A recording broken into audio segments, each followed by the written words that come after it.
Paper cuttings ఏవి? ఏం జరిగింది బాబు? ఎప్పటి నుంచి కొట్లాడుతున్నారు మీరు? మీ పేరేంది? నా పేరు నరసింహులు. ఓకే, ఏం చేస్తుంటావు? నేను స్టూడెంట్. నీ ల్యాండ్ ఉంది ఇందులో? ఇందులో మా నాన్న కొన్నాడు ల్యాండ్. ఓకే. అయితే ఈ గత సంవత్సరంన్నర నుంచి మేము కొట్లాడడం జరుగుతుంది ఆలకుంట మహేందర్ పైన. గత బీఆర్ఎస్ ప్రభుత్వంలో ఈ కబ్జాలకు పాల్పడాలని చెప్పేసి మా ఇన్ఛార్జ్ ఎవరైతే పూజల హరికృష్ణ అత్తిమాం గారు ఉన్నారో, డిస్ట్రిక్ట్ ప్రెసిడెంట్ గారు, వాళ్ళని కలవడం జరిగింది. వాళ్ళు కలిస్తే మీకు ఖచ్చితంగా న్యాయం చేస్తానని చెప్పేసి మాకు హామీ ఇచ్చి, ఆ బీఆర్ఎస్ లో 10 ఏళ్లలో బీఆర్ఎస్ వాళ్ళు చేసిన రాద్ధాంతం ఇది అని చెప్పేసి మాతోని ఫోటోలు దిగి మనం అన్ని న్యూస్ పేపర్ లో కూడా వచ్చినాయి. ఇవన్నీ కటింగ్స్ కూడా న్యూస్ పేపర్ లోకి వచ్చిన తర్వాత వితిన్ 6 months లో ఆలకుంట మహేందర్ ను మళ్ళీ మైనంపల్లి హనుమంతరావు గారి చేతుల మీదుగా ఈయన కాంగ్రెస్ లోకి వచ్చాను. కాంగ్రెస్ లోకి రాగానే మా పని ఎక్కడిదక్కడ మళ్ళీ మొత్తం అంతా ఎక్కడైతే చాప కింద నీరులాగా ఉంటుందో అట్లే పని ఎక్కడిదక్కడనే మొత్తం ఆగిపోయింది. ఆగిపోతే మళ్ళీ మైనంపల్లి గారిని అడిగితే మైనంపల్లి గారు అంటారు, బీఆర్ఎస్ లో ఉన్నప్పుడు లేని రౌడీ షీటరు కబ్జాకోరు కాంగ్రెస్ లో రాగానే ఎట్లా అవుతాడని.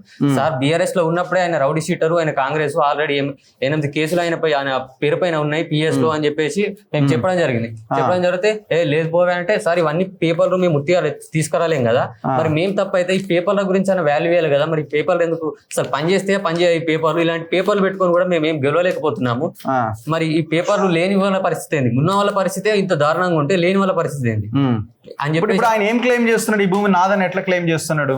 ఆయన ఏమంటున్నాడు సార్, 2023లో నేను కోర్టులో నాకు జడ్జిమెంట్ వచ్చిందంటే, మీ జడ్జిమెంట్ కాపీ ఏది? జడ్జిమెంట్ కాపీ ఒకసారి మాకు చూపెట్టండి, చూపెడితే మేము ఇట్లే మొత్తం ఈ పేపర్లను వదిలేసి మేము వెళ్ళిపోతాం మీది ఉందంటే అని చెప్పేసి మేము అడగడం జరిగింది మహేందర్. అడిగితే ఆయన మేమేం చూపెట్టేదిలే చేసేదిలే, నువ్వేం చేసుకుంటావు వేసుకోపో అంటే, మేము మా ల్యాండ్ పైన మేమే ఉంటామని చెప్పేసి ల్యాండ్ పైన పోతే ఒక 50-60 మంది రౌడీలను పెట్టి ఒక కత్తులు వాళ్ళతోని గొడ్డలు అవన్నీ పెట్టుకొని మీదకి వస్తారు సార్. జేసీబీలు పెట్టుకొని మనుషుల మీదకి ఎక్కిస్తారు. మహేందర్ నెంబర్ ఉందా? మహేందర్ ఉన్నది. ఒకసారి మీరు చెప్పండి. ఇదే పూజల కృష్ణ గారు మీకు ఖచ్చితంగా న్యాయం చేస్తాను అబ్బా, నేను ఖచ్చితంగా అని చెప్పేసి కలెక్టర్ దగ్గర కూడా తీసుకుపోవడం జరిగింది. కలెక్టర్ దగ్గర కూడా తీసుకుపోవడం జరిగింది. దీనికి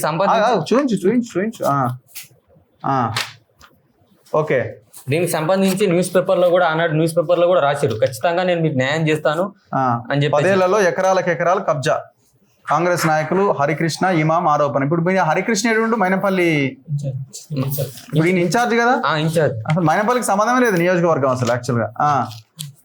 బీఆర్ఎస్ హయాంలో విచ్చలవిడిగా భూ కబ్జాలు.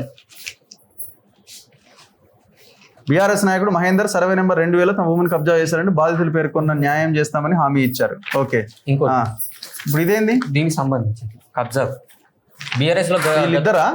ఎవరైనా మహేందర్, అశోక్ ఎవరు? డిప్యూటీ తహసీల్దార్. డిప్యూటీ తహసీల్దార్ వాళ్ళ బ్రదర్? ఓకే. ఈ డిప్యూటీ తహసీల్దారు మాది ఈ కబ్జా పెట్టిన తర్వాత వితిన్ 1 month లోనే మళ్ళీ హౌసింగ్ బోర్డు లో ఇంకో సేమ్ ఇదే 4 ఎకరాలు ఆయన కబ్జా పెట్టి పెడితే వీళ్ళిద్దరి పైన రౌడీ షీటర్ ఓపెన్ అయ్యి వీళ్ళిద్దరు జైలుకి కూడా పోయారు సార్. జైలుకి పోతే మైనంపల్లిని కలిసిన ఇదేంది ఫోటో?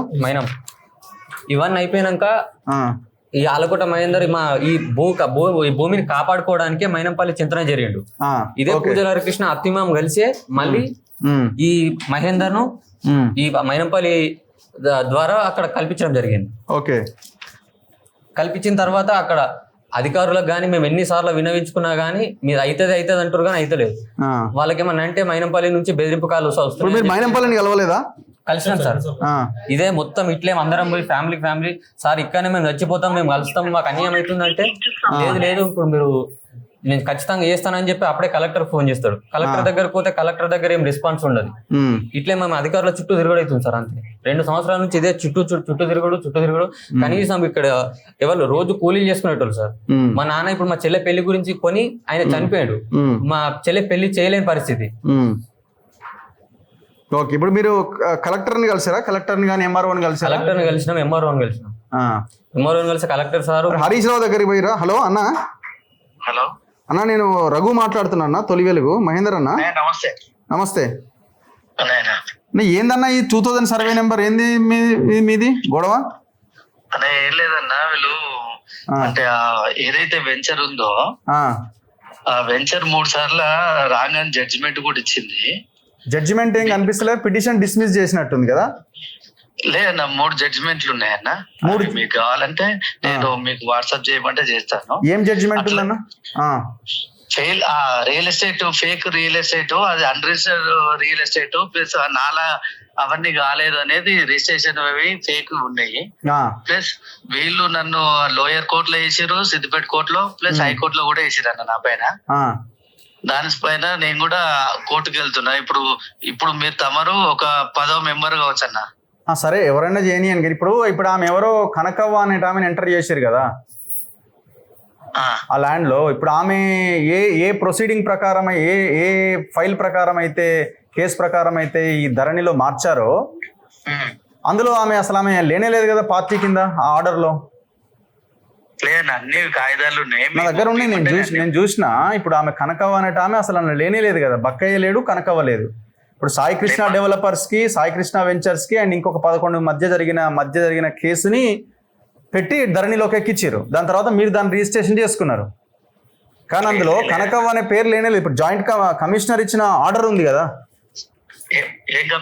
ఇప్పుడు office of the commissioner Siddipet municipality district సిద్దిపేటలో 13/12/2024 బ్రీఫ్ ఏమని ఇచ్చిందంటే అన్న, ఇప్పుడు ఏదైతే కాంపౌండ్ వాళ్ళు ఉంటది కదన్నా, ఆ కాంపౌండ్ వాళ్ళకి పర్మిషన్ తీసుకోలేదు, దాన్ని డిస్మెంటల్ చేయాలని చెప్పేసి వీళ్ళు పర్మిషన్ ఇస్తే దానికి నేను హైకోర్టు పోయి నేను దానికి తెచ్చినన్నా. అంటే ఇక్కడ రాసిండు ఆయన, Alakuntla Bakkaiah is no way concerned with the above case. అంటే ఆ కేసుతో బక్కయ్యకి సంబంధం లేదు, ఆర్ అట్లీస్ట్ కనీసము there was no name of Alakuntla Bakkaiah in the cause title of the suit itself. అసలు ఆయన కేసు వేయలేదు, వాళ్ళ భార్య కూడా వేయలేదు. వేరే వాళ్ళకి సంబంధించిన కేసుని తెచ్చి దీనికి అప్లికేషన్లో పెట్టి ఇది ధరణిలోకి ఎక్కించారు. అంటే నేను ఉన్న ఫ్యాక్ట్స్ తోనే మాట్లాడుతున్నా. మీరు అప్లికేషన్ చెప్పండి. నేను ఉన్న ఫ్యాక్ట్స్ తోనే ఆ ధరణిలో అప్లికేషన్ చూసే మాట్లాడుతున్నా. ఎవరైతే ఎంఆర్ఓ ఇచ్చిన ప్రొసీడింగ్స్ ఉన్నాయి కదా, ఆ ప్రొసీడింగ్ చూసే మాట్లాడుతున్నా. లేదా మున్సిపల్ ఆయన ఏదైతే ఉందో మున్సిపల్ కమిషనర్ గారు ఇచ్చారంటున్నారు కదన్నా, ఆయన జడ్జి ఏదైతే ఆయన జడ్జి కాదు కదన్నా. వాస్తవాలు చెప్తారు కదన్నా, జడ్జి కాదు ఆయన. ఉన్న ఫ్యాక్ట్స్ అయితే ఆయన చెప్తారు కదా. ఫ్యాక్ట్ ఆయన చెప్పనీకి లేదు కదన్నా, అది ఉన్న ఫ్యాక్ట్. ఇప్పుడు ఆయన చెప్పని కావాలని ఆయనకు నాకు పడదు. సో దాన్ని పడలేదని రిపోర్ట్ ఇచ్చిందా మీకు? అవునన్నా, డిస్మెంటల్ ఆర్డర్ దేనికోసం ఆయన కేవలం మీ బౌండరీ అయితే ఏదైతే పెట్టిరో అది మా దగ్గర పర్మిషన్ తీసుకోలేదని చెప్పి దానిపైన ఇచ్చిండు. దానిపైన ఇస్తే నేను హైకోర్టుకు పోయినన్నా. ఇప్పుడు మీరు 5వ తారీఖు ఆమె మీద చేసిరు, దాని ఇమీడియట్ నెక్స్ట్ డే మీరు చేసుకున్నారు, దాని ఇమీడియట్ గా మళ్ళీ నాలా కన్వర్షన్ అయిపోయింది. అసలు ఆల్రెడీ లేఅవుట్ అయ్యి నాలా కన్వర్షన్ అయిన తర్వాత మళ్ళీ లేఅవుట్ కి నాలా కన్వర్షన్ ఎట్లా చేస్తారు? యాక్చువల్లీ 2000 సర్వే నెంబర్ లా టోటల్ రక్బ వచ్చేసి 4 acres అన్న. ఇప్పుడు ఈ రియల్ ఎస్టేట్ వాళ్ళు ఏదైతే ఉన్నారో 18 ఎకరాలు చేసి తప్పు డాక్యుమెంట్ చేసిరన్న.